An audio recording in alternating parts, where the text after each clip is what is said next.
Project Management Insights, providing project managers with professional development in the interpersonal skills areas of leadership, team building, and communication. Hello, and welcome to today's episode of Project Management Insights. All right, we're still on track. I'm still splitting my discussion with Jason Scott because it was a great discussion. And today you'll hear us talking about the ego versus team thinking. So what do you notice about when you are involved with your team, whether your own way and approach and bias gets in the road of working strongly with the team? Let's dive into the discussion with Jason. And so we're back to talking about individual ego versus the collective team thinking of the knowledge and information and insight that's available in a team, a group of people with the knowledge, the IQ, the information to be able to share Like management has a tendency by its very nature to be narrow, both in execution and in thought.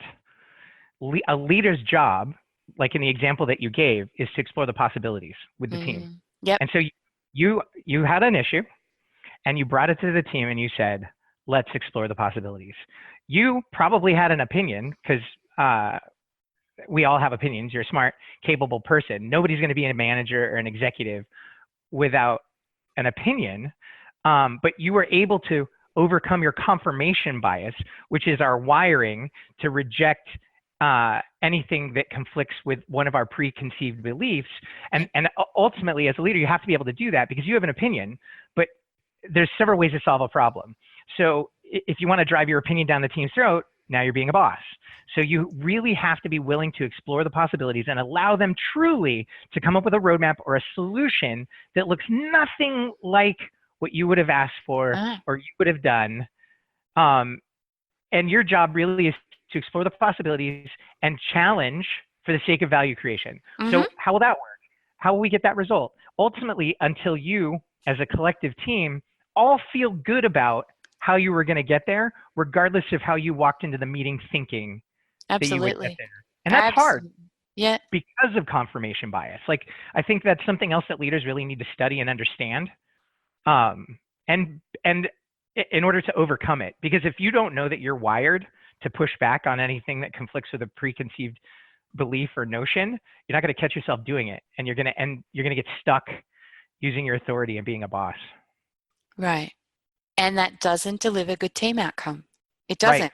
Right. And especially in the project world, you're going to continue to have failed projects because it doesn't work. It really doesn't work. So I want to explore this concept that Jason brought up a bit more, that he called confirmation bias. And as he explained it, it's your own set of beliefs and ideas that you take into situations with your team. And he was talking about meetings as a good example. And this is so very, very true of my own experience and what I've seen and watched with project managers. So do you notice that oftentimes when you have meetings with your team, whether it's about an issue, whether it's about a risk, whether it's about a project update meeting, whatever meeting it is, when the group gets together, you have already a preconceived idea about what it is that should be achieved, how it should be achieved, what's going to be done, who's going to do what. You walk in with that preconceived notion, that set of beliefs, the set of ideas, before you've even listened to any of the ideas or information provided by the rest of your team.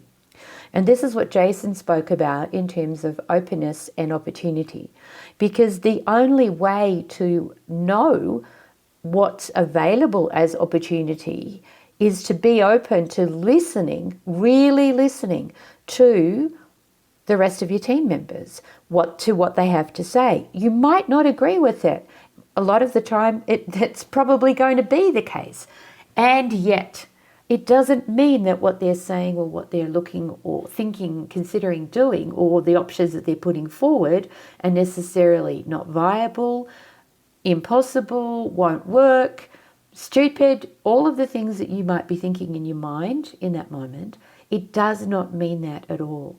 And this is where your ability to be able to notice your own biases, the frames of reference that you take into any of the meetings or situations that come up with your team, the approach that you have, whether you tend to have a standard approach to the way things should be dealt with, these are all things that lock you into rigidity and rigid thinking.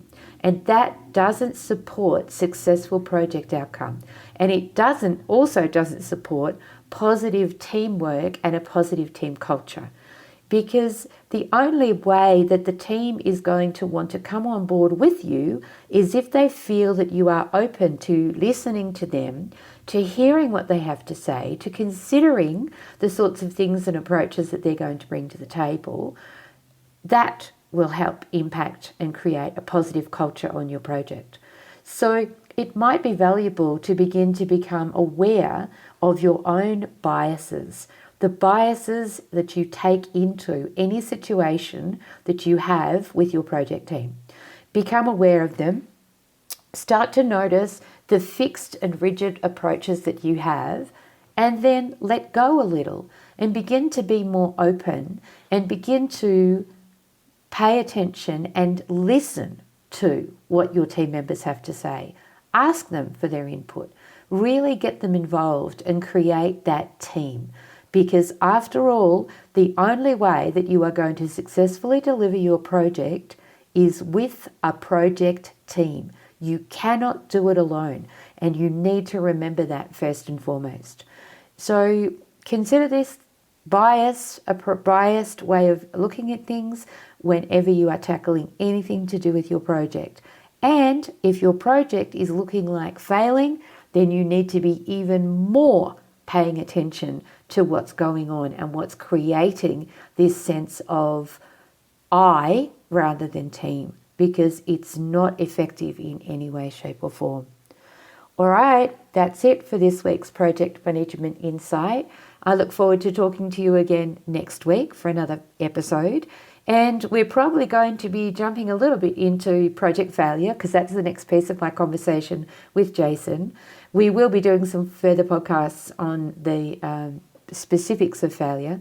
But this great conversation that I had with Jason has just proved really, really invaluable in terms of the different things that we've talked about and how to support you to be a better project leader in the long term.